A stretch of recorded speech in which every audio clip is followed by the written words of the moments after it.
Doctor Yunus সম্পর্কে কিছু বলবেন কিনা? অনেক অনেক কৃতজ্ঞতা। উনি বাংলাদেশের মাহাতির মহম্মদের মতন। আমরা চাই যে উনি কন্টিনিউ করুন, উনি বাংলাদেশকে উপরে অনেক উপরে উঠাবে ইনশাআল্লাহ।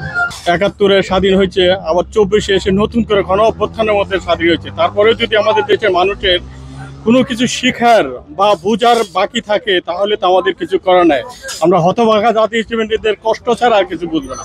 কারণ আমাদের প্রত্যেকেরই যার যার লেভেলে সচেতন হওয়া উচিত যে এতদিন আমরা কেমন ছিলাম, এখন আমরা কেমন আছি।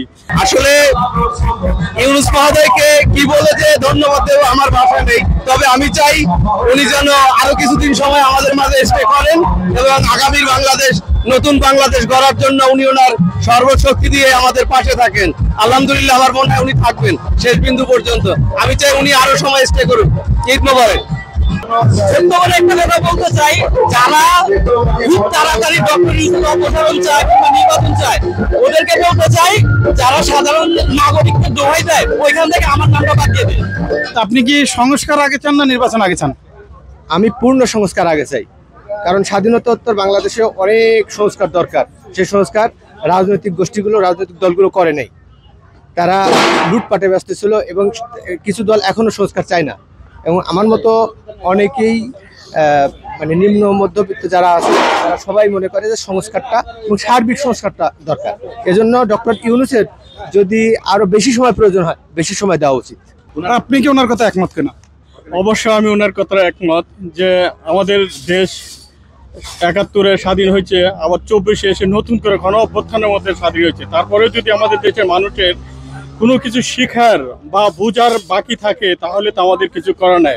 আমরা হতভাগা জাতি হিসেবে নিজেদের কষ্ট ছাড়া আর কিছু বুঝবো না। কারণ আমাদের প্রত্যেকেরই যার যার লেভেলে সচেতন হওয়া উচিত যে এতদিন আমরা কেমন ছিলাম, এখন আমরা কেমন আছি। আর যে কোনো অন্যায় অত্যাচার যা কিছুই হোক না কেন, আমাদের উপরে যত ধরনের নিপীড়ন হোক না, আমরা সাধারণ মানুষ, আমরা খেটে খাই, আমাদের তো কোনো দল নাই। আমরা যেভাবে ভালো থাকবো আমরা এটাই চাই। আমরা চাই যে ডক্টর ইউনূসের নেতৃত্বে আমাদের দেশটা নতুন একটা সম্ভাবনার যে দেশ আছে এখানে সেখানে এগিয়ে যাক। আমরা সবাই তার সাথে আছি। আল্লাহ তারে দীর্ঘায়ু দান করুক এবং দেশটাকে যাতে সুন্দরভাবে সামনের দিকে নিয়ে যেতে পারে, আমরা তার জন্য তার পিছনে থাকবো, সারাক্ষণ থাকবো ইনশাল্লাহ। এবারের ঈদ কেমন কাটলেও? এবারের ঈদ আমরা তো ঢাকা থাকি আমি প্রায় ৩০ বছরে অনেক ঈদই করছি, কিন্তু এরকম ব্যতিক্রম ধর্মী ঈদ এই প্রথম। আমার চাকরি লাইফের ৩০ বছর শেষ করে অবসর গ্রহণ করছি, এখন একটা বেসরকারি প্রতিষ্ঠানে জব করি, বাট এইরকম ঈদ আমি এর আগে কখনো পাইনি এই ৩০ বছর। এবারকার ঈদ ধনী দরিদ্র সবার জন্য একটা সমান মানে যে আনন্দ বয়ে নিয়ে আসছে, এই জন্য আমরা অনেক খুশি। ধন্যবাদ ইউনূস সরকারকে। অবশ্যই আমি ডক্টর ইউনূস সহ সমস্ত উপদেষ্টা মণ্ডলীকে ধন্যবাদ জানাই। সবচেয়ে বেশি আসিফ মাহমুদ যে ছোট্ট একটা মাথায় এত চমৎকার তার উদ্যোগ আসছে এবং ঢাকা সিটি কর্পোরেশন এবং আমরা চাই আমরা মিলেমিশে এভাবে বাংলাদেশে আনন্দ করব। ডক্টর মোহাম্মদ ইউনূস আমরা এরকম ইনশা সবাই করবো বাংলাদেশে। ঈদ মোবারক। ডক্টর ইউনূস সম্পর্কে কিছু বলবেন কিনা? না, ওনার সম্পর্কে বলার মতো দৃষ্টতা আমাদের নেই। হ্যাঁ, উনি অবশ্যই একজন অভিজ্ঞ এবং বিজ্ঞ মানুষ। উনি আমাদের অভিভাবকের মতো আছেন। আশা করি ওনার মাধ্যমে আমাদের দেশটা একটা সুন্দর, সৌহার্দ্যপূর্ণ, ভ্রাতৃত্বমূলক একটা সমাজ বিনির্মাণে উনি কাজ করবেন। আপনি কিছু বলবেন কিনা? আমি বলবো সবাইকে ঈদ মোবারক। আর পরিবর্তিত বাংলাদেশে খুবই ভালো লাগছে। আর ইউনূস স্যার আমাদের বাংলাদেশের মুরব্বী হিসেবে আসার পর খুবই ভালো লাগছে। পরিবর্তিত ঈদ থেকে আমার এই 25-26 বছর বয়সে এই প্রথম এত আনন্দঘন মুহূর্তে ঈদ কাটাচ্ছি। আর সবসময় ঈদ ঢাকাতেই কাটাই। ধন্যবাদ। ডক্টর ইউনূস বাংলাদেশের জন্য কতটুকু প্রয়োজন বলে মনে করেন?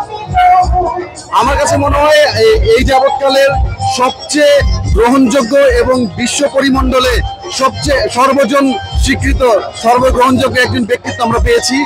যারা আমরা খুবই ভাগ্যবান জাতি হিসেবে যে ইউনূস স্যারের মতো একজন রাষ্ট্রনায়ক আমরা পেয়েছি, লিডার পেয়েছি। ইনশাল্লাহ আশা করি আমাদের দেশ সামনে এগিয়ে যাবে। এবং আপনি কি সংস্কার আগে যাচ্ছেন না নির্বাচন আগে যাচ্ছেন? অবশ্যই আমরা সংস্কার আগে যাচ্ছি। নির্বাচন, আমাদের দেশ যদি ভালো চলে নির্বাচনের কোনো প্রয়োজন নেই। আমরা চাই দেশ ভালো চলুক, আমরা ভালো থাকি, জনগণ ভালো থাকে। এবং বিশেষ করে ডক্টর মোহাম্মদ ইউনূস স্যারের জন্য আমরা কৃতজ্ঞ। আমরা তার দীর্ঘ হাত চাই এবং তার দীর্ঘ শাসন চাই। Thank you. আপনি কি নির্বাচন আগে চান না সংস্কার আগে চান? আগে সংস্কার চাই, তারপর নির্বাচন চাই। আমাদের দেশের অবস্থা খুব খারাপ। আচ্ছা, সংস্কার কেন চাচ্ছেন আগে? সংস্কার চাচ্ছি কি জন্যে, যে এখন অনেক দেশের অবস্থা খারাপ আছে, সংস্কার একটু করাই লাগবে, তারা ছাড়া হবি না, পুরোপুরি না করলে একটু হলে করা লাগবে। হ্যাঁ, তাছাড়া মনে করেন যে আবার আন্দোলন হতেই থাকবে। আচ্ছা, আপনি কিছু বলতে চাচ্ছেন? আমি বলতে চাচ্ছি আমাদের সংস্কারও দরকার, নির্বাচনও দরকার। তবে সংস্কার যতটুকু যৌক্তিক সংস্কারের পরে নির্বাচন দেওয়াটাই ভালো। কারণ হচ্ছে গিয়ে মানুষের গত 15 বছর মানুষ তার নিজের ভোটাধিকার প্রয়োগ করতে পারেনি। সো আমরা ডক্টর মোহাম্মদ ইউনূসকেই অভিভাবক মনে করি, তারপরেও মানুষের জন্য ভোটাধিকার প্রয়োগ করার সুযোগ থাকে, সে ব্যবস্থা যেন তুমি দ্রুততার সহিত করেন। এইবারের ঈদে এই ধরনের দায়িত্ব পালন করতে পেরে আপনার কেমন লাগছে? আলহামদুলিল্লাহ, ভালো লাগছে। আপনার বয়সে এত সুন্দর এবং এত আনন্দময় ঈদ কখনো পেয়েছেন কিনা? কখনো পাইনি, এই এখন ফার্স্ট পেলাম। এই আনন্দময় একটি ঈদ উপহার দেওয়ার জন্য ডক্টর ইউনূসের সম্পর্কে কিছু বলবেন কিনা? উনি খুবই ভালো লোক। ওনার জন্য উনি যে দেশের জন্য 6 মাস যে উন্নত করছে, যে কাজগুলো করছে, ঠিক আছে, এই কাজে 17 বছর যে প্রধানমন্ত্রী ছিল সে করতে পারেনি। আচ্ছা, আপনি কি সংস্কার আগে চাচ্ছেন না নির্বাচন আগে চাচ্ছেন? সরকার চাচ্ছে আগে, সংস্কার কেন আগে চাচ্ছেন? এটা নিয়ন্ত্রণ করার জন্য চেষ্টা করি। নাইতো আবার যাতাই থাকবে। জি জি। আচ্ছা, আপনি হয়তো বা কিছু বলতে চাচ্ছিলেন, আপনি যে কাজ করছেন আপনার অনুভূতি কেমন লাগছে? অনেক ভালো লাগছে। আর ডক্টর ইউনূস সম্পর্কে কিছু বলবেন কিনা এত একটা আনন্দময় ঈদ উপহার দেওয়ার জন্য? অনেক ভালো একটা মানুষ, অনেক শিক্ষিত একটা মানুষ। দেন না, অনেক ভাবে কথা বলে, ইংলিশে কথা বলে, চাইনাকে কথা বলে, কিভাবে কথা বলে, শুদ্ধ করে কথা বলে। এরকম কোনো মানে নাই, আমাদের সরকার নাই। এই যে শেখ হাসিনা আছে ঠিকই, কিন্তু ওনার মতন না। উনি মতন অনেক যোগ্যতা আছে, ওনার অনেক যোগ্যতা আছে, বুঝতে পারছেন? এই তো এখানে আমরা 2 প্রকারের লাড্ডু দেখতে পাচ্ছি। ওইটা কি লাড্ডু আর এটা কি লাড্ডু? এটা হচ্ছে মাওয়া লাড্ডু, এটা হচ্ছে দরবেশ লাড্ডু। আচ্ছা, আজকে এখানে দায়িত্ব পালন করতে পেরে আপনার কেমন লাগছে? জি আলহামদুলিল্লাহ, এরকম একটা অনুষ্ঠানে দায়িত্ব পালন করে নিজেকে অনেক ধন্য মনে করছি। ইনশাল্লাহ পরবর্তীতে আমরা যেন এরকম আরো ভালো অনুষ্ঠান পাই, আমাদের যে সরকার আসুক এরকম ভালো সবার মাঝে ঈদ উদযাপন করতে পারি সবাই মিলেমিশে, এবং আমরা শান্তিশৃষ্টভাবে থাকতে পারি, এইরকম ই রাখি সরকারের কাছে আমরা আর কি।